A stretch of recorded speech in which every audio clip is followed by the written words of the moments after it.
All right, Facebook is being accused of allowing a federal U.S. government-funded broadcast organization to target ads to Americans. The New York Times reports Radio Free Europe, Radio Liberty, bought several ads recently that included trending topics like Russia and NATO. The Times says it is mostly restricted by law from promoting its content in the United States. Now, the U.S.-funded broadcaster was created during the Cold War to fight back against Soviet propaganda while continuing to promote American interests abroad. It now reportedly airs mainly to audiences in Europe and the Middle East.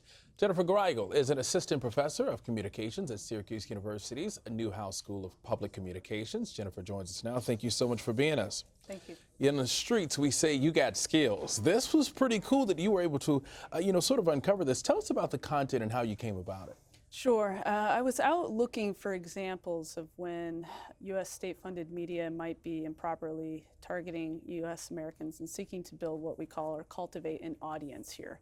There was a modernization of a law back in 2013 that allowed for domestic dissemination of state-funded media, but that does not allow them to actively market and push this content that would be considered propaganda. So I went out and I was looking on Facebook. That's my specialty, social media, and with the opening of the new Facebook political ads, I was able to see that indeed an entity under what's called the BBG, or the Broadcasting Board of Governors, which is run by the United States, was indeed targeting United States and U.S. essentially citizens with content that they created. So that would be kind of what I believe in potential violation of what's called the Smith-Mundt Act. And I'm almost certain there are some people out there who are not happy about the work that you've done. Well, I would say that it's not an issue of should people be happy or not. What we need to understand as a public here, and especially in the United States, is that there's a real risk in state-funded media being disseminated amongst American citizens. And it should not be directly competing with the free press or the independent press, just like here at CBS, NBC, CNN, New York Times. There's risk in that. And so I think it's really important for the public to know that this is happening, and for Congress to take a look at this to make sure that Facebook is not being abused by the U.S. State Department. Are the ads still up? The ads were actually pulled down after the New York Times presented my research to the state and to the BBG, to the Board of Governors, and then they pulled this down. All right, 87 million Facebook users were affected by the data breach during the Cambridge Analytica scandal. Do we know how many people these ads would have reached? No, Facebook's political ads database doesn't say how far the reach was, just that the State Department essentially was targeting Americans with this content. So all I can tell you is that propaganda essentially was spread here in the United States. I can't tell you how many people or how much of our tax dollars were actually spent on Facebook ads essentially to spread this domestic agenda. All right, we do want to point out that a spokesperson for the agency overseeing state-funded media organizations said that the agency recently appointed a new chief technology officer. Could this ad targeting just be a mistake, or is it intentional? Absolutely not a mistake. And I think if you read their statement closely, they actually were trying to justify the targeting of the United States. They were saying that people abroad are trying to access free information, maybe they're in oppressed countries, and essentially they're VPNing in to look like they're coming from the United States to see this content, right? But what that is them actually saying, this was strategic. We did this because we felt that we needed to reach people this way. But that's outside their purview.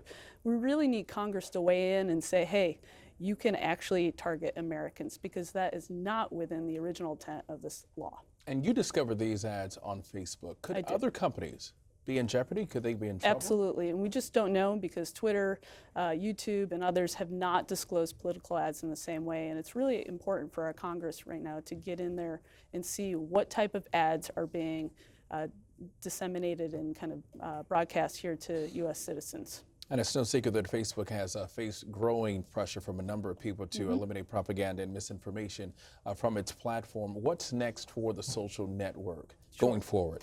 They've been really focused on trying to figure out how to categorize the free press, the independent press. But my point here today is, what is Facebook doing to actually look at state-funded media on their platform? How are they labeling it? A lot of these entities don't have appropriate attribution, as it's called. One company, YouTube News, is the only company so far that is disclosing state-funded media. You'll see it run underneath YouTube videos. I would like to see this type of enhancement brought to Twitter and Facebook as well, and they really need to get on top of this. This is something that can impact our democracy here. Is this something that can be corrected right away, or will it take years to fix? They rolled out enhancements in their political ads database pretty quickly, so I think that this company could, Facebook Incorporated especially, could attribute state-funded media pretty quickly. Also, I would like them to log every single ad created by a state-funded entity into the political ads database, because it is created by the government. It's not created by an independent media organization. So no filtering is needed. Just put it all in the political ads database, because the stuff that I saw, you can no longer see. It's been pulled down unless it hit a filter and it was categorized by Facebook as being political, unless it had a keyword like politics or running for office or things like that. And a final question for you. With your expertise, do you have any concerns with the midterm elections coming up and how this could be applied or used? The research that I just brought to market shows that the U.S. government could be spreading more propaganda here in the United States. The U.S. government? U.S. government. So yes, I do think it's material to the midterms, and I think Congress should get right on top of this. I do. All right, Jennifer Greigel, thank you.